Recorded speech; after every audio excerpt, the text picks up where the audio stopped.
Assalamualaikum dan salam sejahtera. Selamat petang. Dengar tak suara cikgu? Dengar cikgu. Okey, slide yang Ya, cikgu cikgu paparkan dengar. nampak?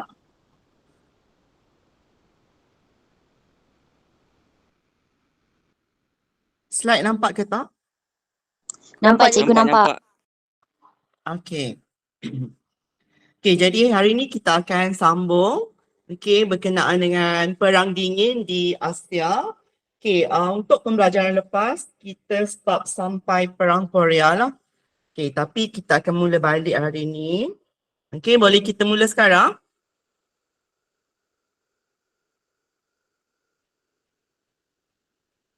Boleh mula sekarang ke? Sebab dah Boleh 2:30. cikgu. Comel kat muka cikgu.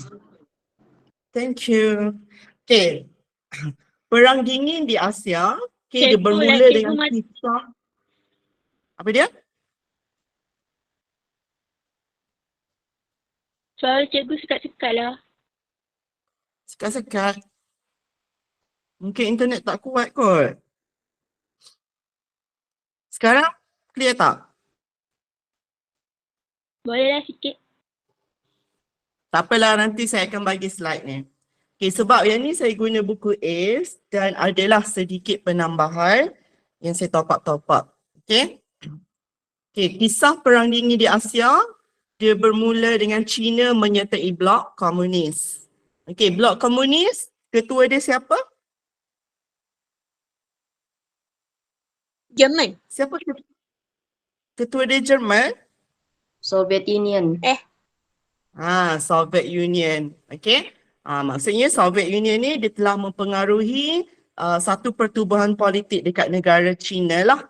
Sehingga wujudnya Parti Komunis. Sebelum ni tak wujud Parti Komunis sebab Parti Kuomintang tu dia lebih kepada Parti Liberal. Bukan sosialis.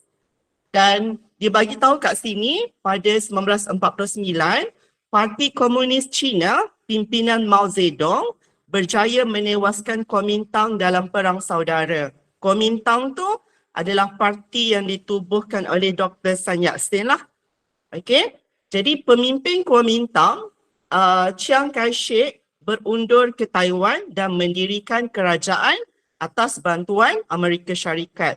Chiang Kai-shek tu dia adalah anak buah kepada Dr. Sun Yat-sen.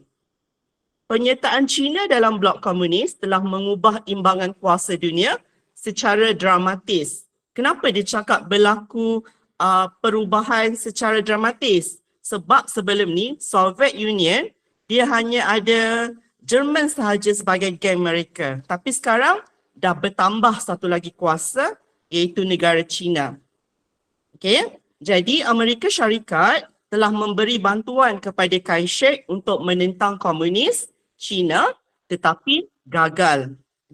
Sebab Soviet Union ni memang sebuah kuasa yang kuat lah. Jadi dia telah memberi bantuan kepada Parti Komunis tadi di bawah pimpinan Mao Zedong. Dan disebabkan kegagalan tersebut, Amerika Syarikat tidak mengiktiraf kerajaan komunis dan mendesak Taiwan mengekalkan kerusi China di PBB. Kenapa AS ni dia mendesak agar kerusi China tu dikekalkan? Itu merupakan strategi mereka lah untuk jangka masa panjang. Seterusnya, Perang Dingin di Asia juga disebabkan oleh Perang Korea. Perang ini merancakkan Perang Dingin antara Amerika Syarikat dan Soviet Union. Selepas Perang Dunia Kedua, AS menduduki Korea Selatan, manakala Soviet Union menduduki Korea Utara. Jadi sekarang negara Korea ni dah berpecah kepada dua mazhab lah. Selepas pengunduran kedua-dua kuasa di Korea Selatan dan Korea Utara, ketegangan menjadi lebih teruk apabila kedua-dua kuasa membekalkan senjata kepada Korea Selatan dan Korea Utara. Korea Selatan tu siapa yang bekalkan senjata? Soviet Union. Amerika. Manakala KU, Korea Utara dibekalkan oleh Soviet Union. Pengaruh komunis mula menular di Korea Selatan dalam kalangan rakyat miskin. pada 1950, tentera Korea Utara menceroboh Korea Selatan. PBB mengutuk tindakan Korea Utara, pasukan Amerika Syarikat, Britain, tentera Commonwealth dan Turki dihantar ke Korea Selatan sebagai pasukan tentera PBB. Pasukan ini mara sehingga ke sempadan Yalu yang menjadi sempadan dengan China sehingga mendapat kecaman China. Kenapa China ni kecam? Sebab sempadan Yalu ni kan berdekatan dengan negara mereka. Jadi mereka rasa tergugat bila pasukan-pasukan yang diketuai oleh Amerika Syarikat pergi ke sana. Seolah-olah pasukan AS tadi kemungkinan akan menyerang negara mereka. Jadi bila China ni dia dah rasa cuak, dia pun memintalah apabila China ni rasa cuak, dia telah membantu Korea Utara lah sebagai sekutu mereka untuk menentang kuasa Amerika Syarikat tadi. Okay? Dan dalam pertempuran antara kuasa AS dengan Soviet Union, okay, tentera PBB ni kalah. Tentera PBB yang cikgu sebutkan tadi lah, macam AS, Britain, tentera Commonwealth dan Turki tadi. Okay, jadi bila dia kalah, General MacArthur ni, dia bercadang untuk mengebom China. Okay, kenapa dia nak mengebom China? Sebab itu suatu cara untuk menarik Soviet Union ke kancah Perang Dunia Ketiga. Tetapi apabila diketahui oleh Presiden Amerika Syarikat, okay, Presiden tu tak setujulah dengan tindakan General MacArthur tadi. Jadi apa yang berlaku, cadangan General MacArthur untuk mengebom China ni tidak berlaku. Okay? Dan General MacArthur telah dipecat oleh Presiden Truman tadi. Okay, dan akhirnya apa yang berlaku, Soviet Union telah mencadangkan perdamaian pada Jun 1951. Jadi kalaulah Soviet Union ni dia tak memberi cadangan perdamaian tu, kemungkinan wujudnya Perang Dunia Ketiga. Okey. Sampai situ ada soalan tak?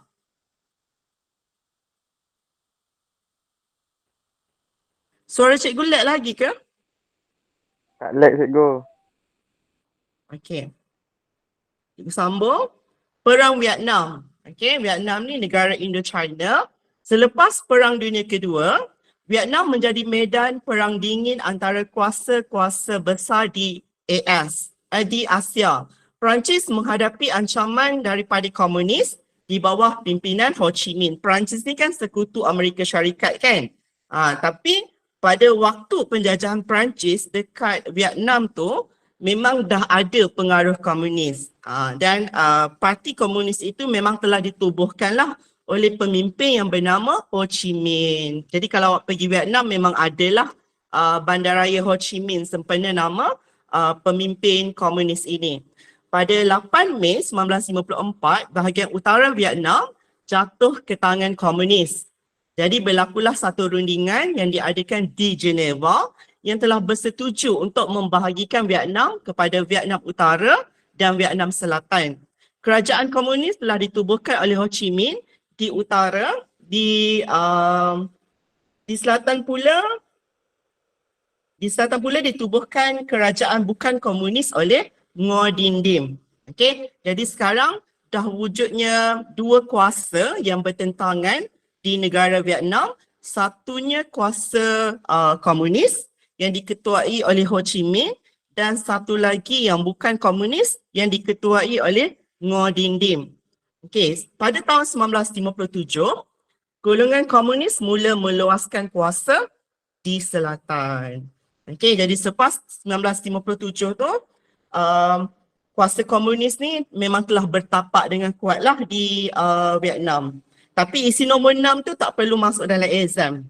Sebab dia dah lepas tarikh sebenarnya. Okey? Nanti cikgu akan delete. Okey, seterusnya, Saki-Baki anggota gerakan Viet Minh, itu parti komunis yang diketuai oleh Ho Chi Minh tadi, masih berada di selatan untuk menjalankan gerakan menentang Ngo Dinh Diem. Sepatutnya kawasan selatan tu kawasan yang bukan komunis. Okey? Amerika Syarikat mula menambah bantuan tentera di selatan dan melancarkan serangan bom ke utara.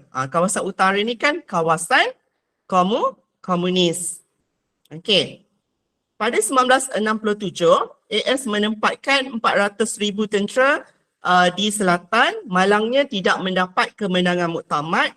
Vietnam Utara pula mendapat bantuan ketenteraan daripada Soviet Union dan China. Okay, kalau ikutkan kebanyakan tarikh-tarikh dalam buku ni dah lepas 1955. Nanti cikgu akan edit balik lah. Okay, mana yang tak perlu. Okay, seterusnya wujudnya Pertubuhan Perjanjian Asia Tenggara SEATO, ekoran daripada Perang Dingin di Asia. Pada 1954, satu pakatan tentera anti-komunis yang dikenali sebagai SEATO atau Pertubuhan Perjanjian Asia Tenggara, pertubuhan antarabangsa untuk pertahanan kolektif di Asia Tenggara yang ditandatangani di Manila. Kita terdapat 8 anggota. Negara yang menganggotai seperti Amerika Syarikat, Australia, Britain, Perancis, New Zealand, Filipina, Thailand dan Pakistan. Antara matlamat penubuhan SEATO adalah menyekat peluasan pengaruh komunis ke kawasan Pasifik Barat dan Asia Tenggara. Tapi sekarang ni perjanjian SEATO memang telah dimansuhkan lah. Okey, seterusnya kesan Perang Dingin. Yang pertama muncul perikatan tentera. Perikatan tu sama maksud dengan pakatan lah. Okay, selepas Perang Dunia tamat, Perang Dunia Kedua, Soviet Union muncul sebagai kuasa tentera yang paling kuat di benua Eropah. Sebelum ni pun kita memang tengok berlakunya banyak usaha oleh Soviet Union untuk menyebarkan ideologi komunis, terutama di kawasan Barat Utara. Okay. Soviet Union berjaya menguasai kawasan seluas 180,000 batu persegi dengan jumlah penduduk seramai 3 juta di bawah pengaruhnya. Kebangkitan Soviet Union dalam bidang ketenteraan telah mengancam keselamatan negara-negara di Eropah. Jadi bila negara-negara Eropah yang sememangnya menerima ideologi kapitalis oleh Amerika Syarikat, okay, dah rasa cuak kan. Jadi mereka telah memulakan usaha dengan menubuhkan perikatan tentera dalam kalangan negara-negara di Eropah Barat. Okey, jadi tertubuhlah NATO, Pertubuhan Perjanjian Atlantik Utara. Selepas peristiwa pengepungan Berlin, negara-negara Eropah Barat telah mencurigai tindak tanduk Soviet Union di benua Eropah dan mahu rakan sekutunya di Eropah menyekat perkembangan ideologi komunis. 12 negara telah menandatangani Perjanjian Atlantik Utara di Washington dan ketuanya of course lah Amerika Syarikat, dan perjanjian ini telah menyebabkan semua negara di Eropah Barat bersatu di bawah AS bagi membendung ancaman komunis. Antara kepentingan NATO, okay, ada 3 lah. Awak boleh rujuk di muka surat 332. Okay, muka surat 332. Semua ada buku kan? Dekat perkara nombor 3. Kepentingan NATO dia bagi kat situ ada 2.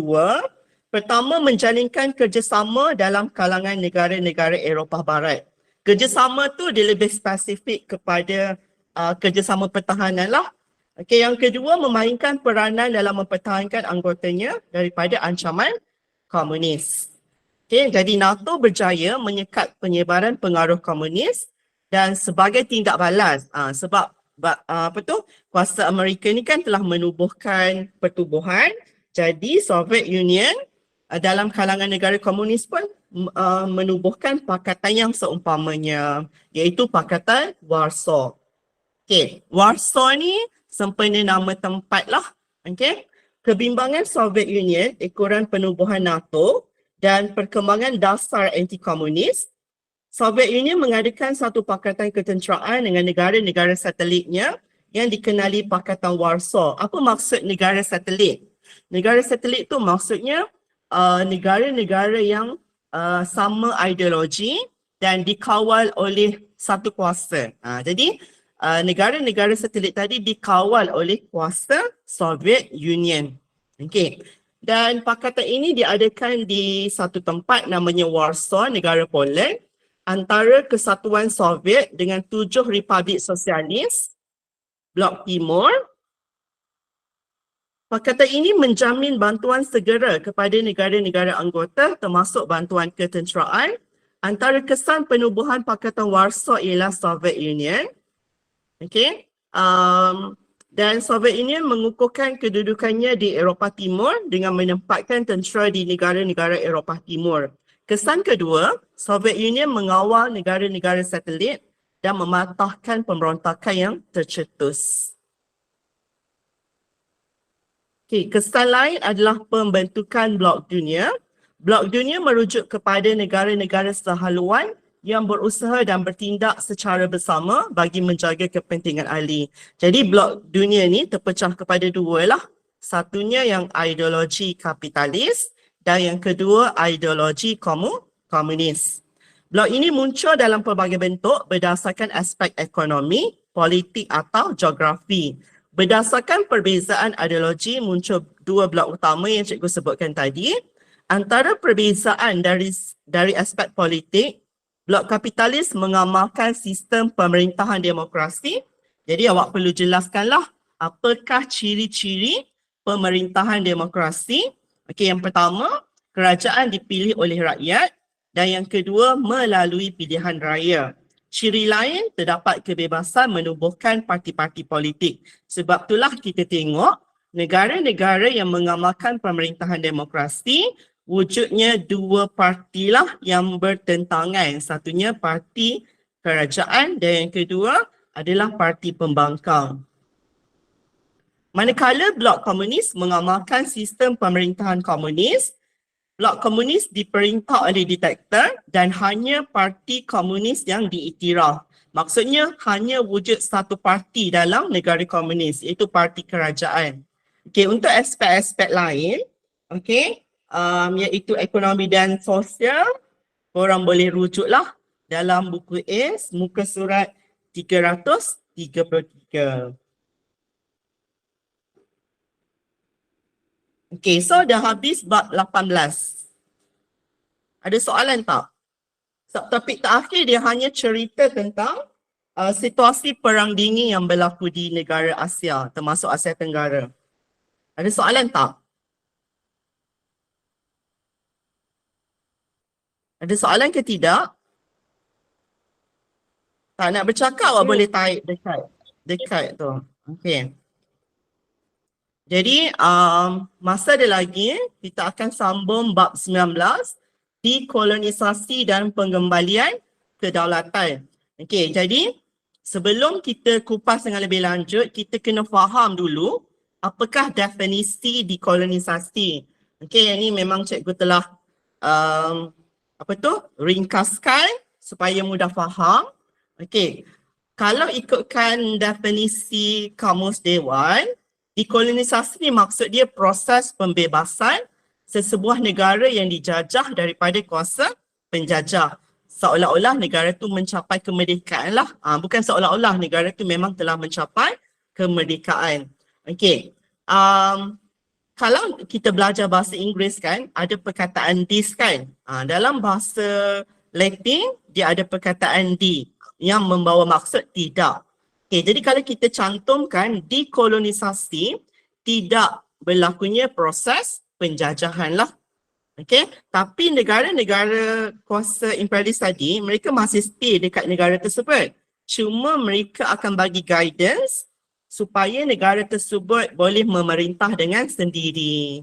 Okay, yang ni awak boleh reflect apa yang awak telah belajar di dalam sejarah tingkatan 4 lah. Macam mana tanah Melayu ni boleh mendapat kemerdekaan. Okay, bermula dengan wujudnya sistem ahli sampailah kepada rombongan merdeka ke London. Okay, dan akhirnya terbentuk sebuah negara yang merdeka namanya Persekutuan Tanah Melayu. Jadi sama juga dengan negara-negara lain di dunia, macam mana mereka boleh mencapai kemerdekaan.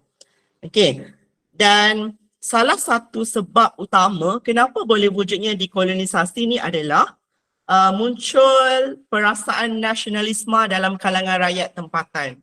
Maksudnya mereka ni berjuang habis-habisan menentang kuasa penjajah sehingga penjajah akur untuk memberikan negara tersebut kemerdekaan. Dan situasi ni berlaku sekitar abad ke-19 di Asia Selatan dan juga Asia Timur. Dan benda itulah yang berlaku dalam di negara China dan juga negara India. Okey, yang termasuk dalam silibus korang sekarang ni lah. Okey, dan yang kedua, kenapa boleh berlakunya dekolonisasi? Berdasarkan Piagam Atlantik 1941. Okey, kalau awak rujuk balik, intipati dalam Piagam Atlantik 1941 ni banyak. Tapi cikgu ringkaskan ada empat perkara yang relate dengan topik kita bincang sekarang. Okey, dalam Piagam Atlantik 1941 tu, okey, dia telah diguna pakai oleh kuasa-kuasa besar seperti Britain dan AS yang menyatakan bahawa tak boleh adanya lagi perluasan kuasa. Okey, dan yang ketiga, perubahan wilayah adalah ke atas kehendak rakyat. Maksudnya rakyat perlu memerintah negara mereka sendiri. Okey, dan yang keempat, pemulihan pemerintahan sendiri. Maksudnya penjajah ni perlu bagi bimbingan kepada penduduk tempatan untuk memerintah negara mereka sendiri. Dan akhirnya, selepas tamatnya Perang Dunia Kedua, tiada lagi proses penjajahan dan banyak negara-negara telah dibebaskan oleh kuasa-kuasa imperialis di bawah konsep dekolonisasi. Okey, jadi kita berbalik kepada Revolusi China 1911. Okey, kalau ikutkan dalam STPM, tak silap saya dah 2 kalilah ditanya. Tahun bila saya tak ingat, tapi orang bolehlah fokuskan, okey, berkenaan dengan Revolusi China tahun ini. Okey, revolusi ini bertujuan menggulingkan dinasti Manchu yang memerintah China sejak tahun 1644. Okey, mungkin sebelum ni Cikgu Sainam dah terangkan dekat korang. Manchu ni merupakan bangsa yang berlainan dengan penduduk asal negara China. Okey, penduduk tanah besar China tu. Jadi bila berlainan bangsa, berlainan suku, mestilah mereka akan wujudnya sentimen, rasa tak suka kan? Seolah-olah mereka ni dijajah. Okey, jadi bila situasi berkenaan berlaku, okey, mereka cubalah menentang kuasa penjajah Manchu tadi. Tambahan pula, wujudnya kepercayaan bahawa dinasti Manchu ni telah hilang mandat untuk memerintah negara, ekoran daripada berlakunya perluasan kuasa barat. Maksudnya, bila kuasa barat tu mula menguasai negara China, penduduk China percaya bahawa Tuhan telah menghadirkan mandat untuk menggulingkan kerajaan tersebut. Okey, korang pernah dengar kan perkataan mandat dari syurga? Pernah dengar atau tidak? Okey. Sebab tu kepercayaan orang Cina lah. Orang Cina pada ketika itu. Okey. Maksudnya seolah-olah mandat tu suara Tuhan lah kan. Yang memberi petunjuk supaya dinasti Manchu tu harus digulingkan. Dan dari rentetan daripada situlah berlakunya revolusi China. Sebelum berlaku revolusi, wujudnya pemberontakan dulu. Nanti kita akan jumpalah nama-nama pemberontakan tersebut. Okey. Dalam masa yang sama, usaha dilakukan untuk memulihkan kekuasaan kerajaan Manchu menerusi gerakan Islah dan gerakan pembaharuan Manchu. Okey. Selepas penguasaan barat, Manchu ni dia cuba untuk pulihkan kembali kuasa dia dan berharap penduduk China ni percaya kepada pemerintahan mereka. Tetapi usaha mereka melalui gerakan Islah dan juga gerakan pembaharuan Manchu ni tak berjaya. Okey, mereka dah buat 2 cara tapi tak berjaya. Jadi disebabkan kegagalan tersebut menambahkan keyakinan bahawa kerajaan Manchu ni memang dah hilang mandat untuk memerintah. Okey, jadi daripada situ munculnya gerakan revolusioner. Gerakan revolusioner ni dia macam satu gerakan yang bersifat radikal. Seolah-olah, selalu saya guna bukan seolah-olah. Dia macam penentangan secara bersenjata lah, berperang. Okay, dan ia dipimpin oleh Dr. Sun Yat-sen. Okay, revolusi China berjaya menumbangkan kerajaan Manchu. Pemerintahan Manchu Pemerintah Manchu berakhir apabila Maharaja Suantong turun daripada takhta pada 12 Februari 1912. Okay, maksudnya pemerintah terakhir Manchu tu bernama Maharaja Suantong. Okey, sekarang kita nak tahu sebab-sebab ataupun faktor-faktor kenapa boleh tercetusnya Revolusi Cina 1911. Pertamanya adalah kelemahan kerajaan Manchu. Okey, pertama, pegawai-pegawai dalam kerajaan Manchu tu tak cekap. Tak cekap dalam aspek apa? Jadi dipecahkan kepada dua lah kalau berdasarkan buku Ace tadi. Pertama, tidak cekap dalam pentadbiran. Okey, dan yang kedua, tidak cekap dalam aspek ketenteraan. Okey, jadi sekarang kita bincangkan ketidakcekapan dalam pentadbiran. Pertama, kerajaan tidak mengambil langkah membaiki taraf hidup rakyat. Okey, yang kedua, kerajaan tidak menjaga kebajikan rakyat. Maksudnya pemerintahan secara kuku besi lah. Dia tak kisah rakyat ini hidup susah ke apa. Okey, dan yang ketiga, amalan rasuah dalam kalangan pegawai. Pegawai juga mengenakan cukai yang tinggi daripada cukai yang telah ditetapkan oleh kerajaan. Situasi ini pun biasa berlaku zaman sekarang kan. Okey. Dan seterusnya, berlakunya kekalahan dalam Perang Candu I, Perang Candu II serta Perang Cina-Jepun. Jadi bila berlakunya kekalahan, kerajaan Manchu ni terpaksa menandatangani perjanjian dengan kuasa yang menang. Contohnya, selepas Perang Candu pertama, kerajaan Manchu terpaksa menandatangani perjanjian Nanking dengan kerajaan British. Korang masih ingat tak berkenaan perjanjian Nanking? Apa isi utama yang terkandung dalam perjanjian Nanking? Ada yang ingat tak? Kalau ikutkan ada 7. Ada 7. Tapi cikgu tanya yang utama. Kesan pertama yang berlaku kepada kerajaan Cina selepas kerajaan Manchu ni menandatangani perjanjian Nanking dengan British.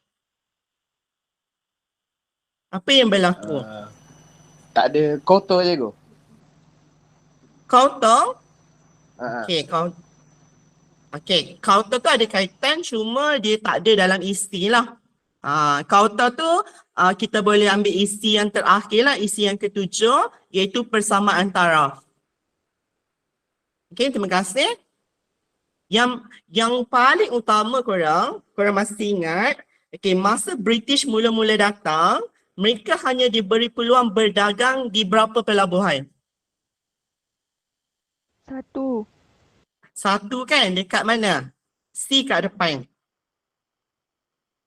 Dekat Canton. Yes, betul. Dekat Canton. Okey. Tu pun dia ada jangka masa tertentu sahaja kan untuk berurus niaga. Lepas habis je tempoh berurus niaga, mereka kena keluar daripada pelabuhan. Okey. Tapi selepas perjanjian Nanking tu, kerajaan British berjaya mendesak kerajaan Cina untuk membuka 5 pelabuhan. Banyak tu. 5 pelabuhan kepada kerajaan British. Okay. Yang first tu of course lah Canton kan. Canton, yang kedua Amoy, yang ketiga kita ada Fuzhou, lepas tu kita ada Ningpo dan satu lagi adalah Shanghai. Ada 5 lah. 5 dibuka. Okay. Lepas tu kerajaan Cina, di bawah pemerintah Manchu juga terpaksa menandatangani perjanjian yang dinamakan sebagai Protokol Boxer. Korang masih ingat tak pemberontakan Boxer ni berkait dengan peristiwa apa? Sebagai kata kunci anti-Christian. Anti-Christian.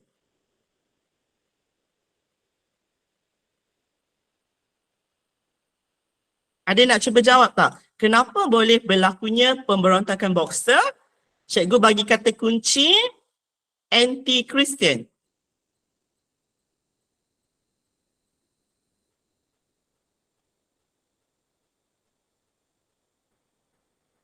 Tak ada? Nak halau orang asing dari Cina dengan nak bunuh orang Cina yang agama Kristian. Ya, tepat sekali. Dua sebab lah. Satu memang dia anti kepada British yang sememangnya beragama Kristian, dan satu lagi anti kepada Cina Kristian. Kenapa? Kalau awak baca balik kisah dia kan, orang Cina Kristian ni dia macam, kalau bahasa mudahnya belagak lah, seolah-olah mereka ni level yang lebih tinggi berbanding orang Cina yang masih mengamalkan ajaran Tao dan juga Confucianisme kan.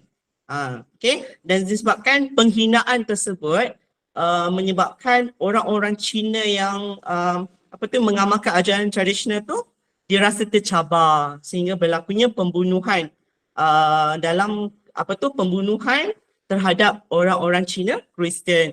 Disebabkan tindakan tersebut, kerajaan Manchu terpaksa menandatangani perjanjian yang dikenali sebagai Protokol Boxer sehingga menyebabkan pertapakan lebih banyak kuasa barat. Sebelum ni kita tengok yang datang dekat China tu Britain dengan Perancis sahaja kan. Tapi lepas peristiwa tersebut, British telah orang kata mengambil tindakan drastik untuk memaksa kerajaan China ni membenarkan lebih banyak kuasa-kuasa barat yang lain untuk datang berdagang dan bertapak di negara China. Okay, itu kesan dia lah. Dan kesan lain disebabkan kelemahan kerajaan Manchu ni adalah rakyat mula hilang kepercayaan. Jadi bila hilang kepercayaan itulah menyebabkan rakyat ni bertindak melakukan pemberontakan lain. Okay. Okay, seterusnya adalah ketiadaan pemimpin yang cekap. Okay, kenapa boleh berlakunya revolusi?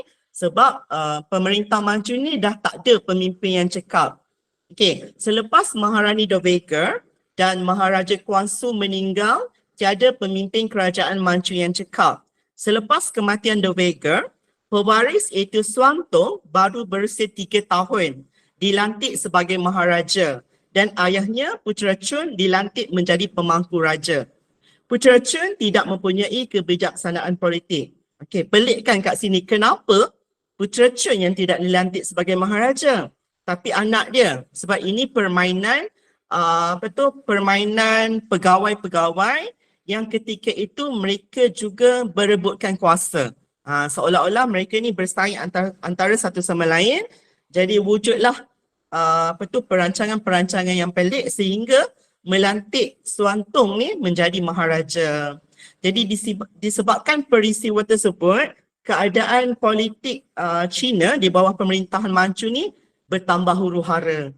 Dan dalam situasi yang huru-hara itulah rakyat bangkit memberontak. Okay? Rakyat bangkit memberontak tu maksudnya pengikut-pengikut dalam kalangan Dr. Sun Yat-sen tadi. Okey, itu yang kedua. Sebab yang ketiga, kenapa boleh berlakunya revolusi China adalah sentimen anti-Manchu. Okey, kalau awak buka muka surat 337, memang dia ada cerita dengan jelas dekat ruangan tahuka anda. Okey, sebelum kita bincang, korang buka dulu muka surat 337. Kalau siapa ada buku, muka surat 337. Jumpa tak dekat ruangan tahuka anda dalam kotak tu? Jumpa tak? Jumpa. Okey. Dia bagi tahu kat sini, okey, kenapa boleh munculnya sentimen anti-Manchu? Orang Cina tidak menerima pemerintah Manchu kerana menganggap orang Manchu sebagai orang asing yang lebih rendah darjat dia. Okey, orang Cina menubuhkan pertubuhan haram dengan slogan kata hapuskan Manchu, kembalikan Ming. Maksudnya sebelum dinasti Manchu datang menjajah negara mereka, mereka diperintah oleh satu dinasti namanya Ming. Dinasti Ming ni dia satu pemerintahan yang zaman keamanan lah bagi penduduk di negara China. Okey, kita tengok isi yang pertama di bawah sentimen anti-Manchu. Wujudnya perasaan benci yang menebal lah dalam kalangan orang Cina. Jadi mereka melancarkan gerakan anti-Manchu untuk menggulingkan kerajaan Manchu dan mengembalikan pemerintahan dinasti Ming. Ramai yang masih setia kepada dinasti Ming. Orang Cina menubuhkan pakatan-pakatan sulit untuk melancarkan pemberontakan. Contohnya pemberontakan Taiping. dalam buku muka surat 337 ada dinyatakan 3 pemberontakan lah. Nanti awak boleh rujuk balik. Dan pemberontakan-pemberontakan ini menjadi asas kepada Revolusi Cina 1911. Okey, revolusi pun adalah satu bentuk pemberontakan lah. Okey, dan keempat, kenapa boleh wujudnya Revolusi Cina adalah masalah ekonomi, keadaan banjir dan kemarau pada tahun 1910 hingga 1911 telah menjejaskan pengeluaran hasil pertanian. Jadi bila pengeluaran hasil pertanian kurang, okay, maksudnya makanan untuk disupply kepada rakyat juga kurang. Okay. Jadi kemungkinan makanan yang ada tu hanya untuk golongan bangsawan. Jadi orang-orang biasa ni, okay, rakyat-rakyat ni mengalami kebuluran, terutamanya di 5 buah wilayah lah, dekat Kiangsu, Shantung, Anhui, Shikian dengan Hubei, terutama di kawasan tanah tinggi. Penduduk yang mengalami kebuluran tadi disebabkan desakan hidup mereka menyertai pemberontakan untuk menumbangkan kerajaan. Okey, dan bertambah buruk apabila kerajaan Manchu ni mengenakan cukai yang tinggi kepada penduduk. Penduduk dah lah tak ada makanan, mengalami kebuluran. Okey, ditambah pula dengan bebanan cukai yang tinggi, jadi memang wujudnya penderitaan yang berterusan. Okey, cukai yang diwujudkan oleh kerajaan Manchu ni digunakan untuk 4 perkara. Pertama, pembinaan landasan kereta api, pembelian senjata untuk membayar ganti rugi perang Cina-Jepun. Okey, dan juga untuk kos hadapi pemberontakan Boxer. Kos yang ditanggung rakyat sehingga ada yang perlu menggadaikan tanah kepada tuan-tuan tanah. Okey. Seterusnya, saya nak terangkan berkenaan dengan peranan Dr. Sun Yat-sen. Okey. Dr. Sun Yat-sen ni juga menjadi punca kepada wujudnya revolusi. Tapi dalam peperiksaan, dia boleh jadi soalan tunggal lah. Mungkin soalan tu tanya tentang sumbangan oleh Dr. Sun Yat-sen. Jadi saya dah asingkan isi berkenaan dengan peranan Dr. Sun Yat-sen. Yang pertama, Dr. Sun Yat-sen menubuhkan pertubuhan revolusioner.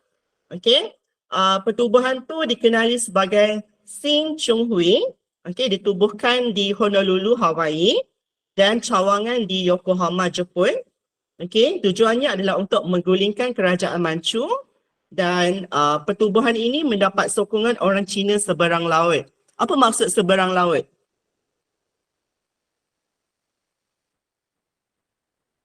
Apa maksud seberang laut?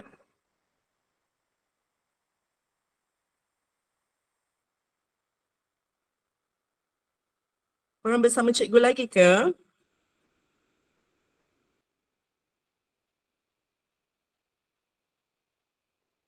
Okey, seberang laut tu maksudnya orang-orang Cina yang berada di negara lain lah, termasuklah tanah Melayu. Masa British bawa orang-orang Cina, okey, sebagai imigran di tanah Melayu, mereka juga terlibat dalam perjuangan oleh Dr. Sun Yat-sen tadi. Yang kedua, Dr. Sun Yat-sen menubuhkan Parti Revolusi yang dikenali sebagai Tong Ming Hui di Tokyo, cawangan lain di Brussels, San Francisco, Singapura, Tanah Melayu dan juga Honolulu. Okey, dan pertubuhan-pertubuhan tadi ditubuhkan untuk memungut wang dan merekrut sukarelawan. Okey, macam yang cikgu sebut tadi, imigran Cina dekat Tanah Melayu, mereka pun terlibat dalam menyalurkan sumbangan wang kepada Tong Ming Hui tadi. Okey, seterusnya menyebarkan perasaan anti-Manchu. Macam mana dia menyebarkan perasaan tersebut? Dr. Sun Yat-sen menyampaikan ceramah dan beliau juga menulis rencana-rencana dalam akhbar Mimpao di Tokyo. Yang keempat, mengemukakan ideologi revolusi. Ideologi ni penting sebab kita nak meyakinkan pengikut-pengikut untuk mempercayai perjuangan kita. Jadi, Dr. Sun Yat-sen tadi menekankan 3 prinsip rakyat, juga dipanggil sebagai San Min Chui. Dalam San Min Chui itu ditegaskan 3 perkara, nasionalisme, demokrasi dan kebajikan sosial. Yang kelima, Dr. Sun Yat-sen melancarkan pemberontakan. So melalui pemberontakan inilah akhirnya kerajaan Manchu berjaya digulingkan. Okey, pemberontakan ini berlangsung dari 1855 sehinggalah kejayaan pada 1911. Terdapat sehingga 10 pemberontakan di China, antaranya yang kita bincang tadilah, contohnya pemberontakan Boxer, okey, pemberontakan Taiping, dan akhirnya pemberontakan tersebut telah berjaya menjejaskan martabat dan maruah kerajaan Mancun sehingga kerajaan mereka berjaya digulingkan. Okey, ada soalan tak? Saya nak stop sampai sini je. Ada soalan tak? Tak ada. Okey, kalau tak ada, pemerintahan Yuan Shikai ni kita akan sambung besok dalam kelas. Okey, so itu sahajalah untuk hari ini. Terima kasih. Terima kasih, cikgu. Terima kasih cikgu. Okey, sama. Terima kasih cikgu. Sama. Terima kasih cikgu. Cikgu. Okey, sama. Terima kasih cikgu. Okey, sama. Okay, cikgu keluar dulu. Terima kasih. Sama.